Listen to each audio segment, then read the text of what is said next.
What's going on, everybody? Randall Cornett here. I hope you guys are having a great week. I know I mentioned I was going to be making some videos when I found information that was pertinent, and I have. I've been looking into this for a while, but I hadn't found the actual member list yet, so that's good. So what we're looking at here is ISLA, so not ISDA, but ISLA, and it means the International Securities Lending Association, aka ISLA.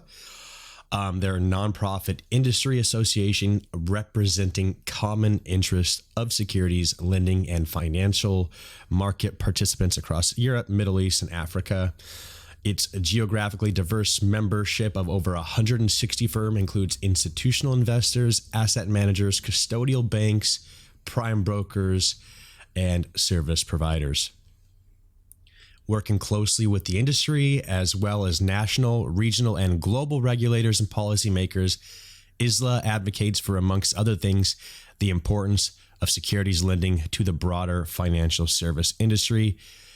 It supports both the Global Market Securities Lending Agreement and that framework, including title transfers and security interests over collateral variance, as well as periodically enforcing and security enforcement across global jurisdictions, okay? Through member working groups, industry guidance, consultants, and first-class events, ISLA plays a pivotal role in the creation and promotion of market best practices and processes throughout leadership, standards, and legal frameworks when it comes to security lending. So these are the guys that kind of have some big oversight, I guess what you would consider a close thing to, like, you know, a membership firm, something where these basically everybody that's in this list is in some sort of is connected to some sort of securities lending in one way or the other. Interesting thing though, here's what we found. Let me go over and switch this over. So what I have here is an actual list of the member list, right? And this member list, it actually goes over the company name, what their market segment is. So are they providing a service to the members? You know, maybe it's something like market, or are they a borrower, or are they a lender, or are themselves a trade association? So what I did was just quickly went through, and the names that popped out, I haven't went through this. I made this video pretty quickly after finding this, but I went through the names that I thought that we would recognize right off the bat. And granted, we can't see, you know, that's what I'm looking into to see if I can actually find some real data in terms of like who's lending exactly what security, how much, things like that. But we're able to, through this list, kind of get an idea of who is lending out the securities, such as like AMC and GameStop, and who is borrowing the securities. So you can see I've got Bank of America here listed as a borrower. We've got Bank of Montreal, that's also a borrower. BNY, the London branch itself, lender, which BNY has been known to be somebody that's got large positions in some of these.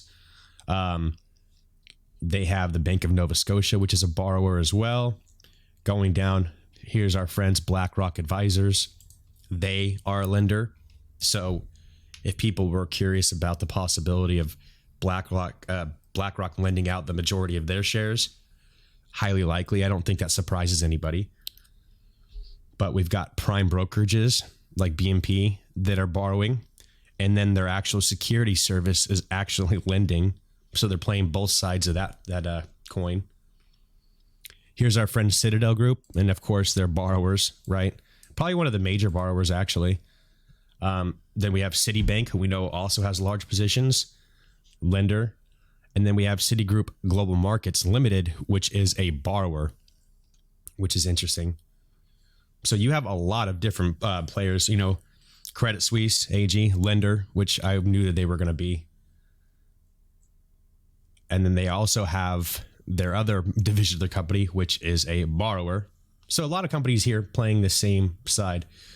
But this list will basically just give us an idea of who these participants are when it comes to, you know, the securities lending market. See if I highlighted anything else. We had Fidelity, but I think that they are beneficial owners. So to me, that's an indicating that, hey, look, the shares that they have, they're not a borrower or a lender. They're literally the owners of the stocks that they're getting rid of, which is nice. and they are lending also on one portion of their company. Looks like they're lending as well. Going through Goldman Sachs, lender and borrower. HSBC, lender. So it was funny. We have ISDA in here too, but they're just qualified as a trade association, which makes sense because we really wouldn't see unless we had our hands on the master agreements from ISDA contracts. We really don't know. How do I say this? We really don't know. It's like, well, you know, you've seen the high stake rooms, DD. It's like a backroom deal. We don't have a whole lot of insight into those. JP Morgan, lender, and also playing as a borrower on one of their other different company entities. I will go ahead and link this in the description so maybe you guys can have some fun with this, and it leads you down the path to find out maybe if we could start looking at how many securities, what securities they're lending, who they're lending to. I think this list is a good place to start. So I hope that you guys find this useful and enjoy the rest of your day. Love you a long time. Peace.